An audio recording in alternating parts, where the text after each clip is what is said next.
বর্তমান সময়ে তুমুল জনপ্রিয় জুটি ফারহান আহমেদ জুবান ও তানজিম সায়রা তটনি।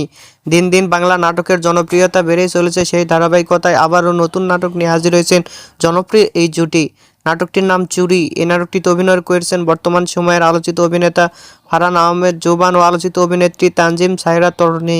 এই নাটকটি রচনা ও পরিচালনা করেন ইমরাউল রাফাত। নাটকটি খুব শীঘ্রই আসছে পয়লা বৈশাখ উপলক্ষে ক্যাপিটাল ড্রামার ইউটিউব চ্যানেলে। আপনারা দেখতে চাইলে অবশ্যই ক্যাপিটাল ড্রামার ইউটিউব চ্যানেলে চোখ রাখুন এবং নিয়মিত নতুন নতুন নাটকের আপডেট পেতে হলে অবশ্যই চ্যানেলটিকে সাবস্ক্রাইব করে রাখুন। পরবর্তী ভিডিওর জন্য অপেক্ষা করুন।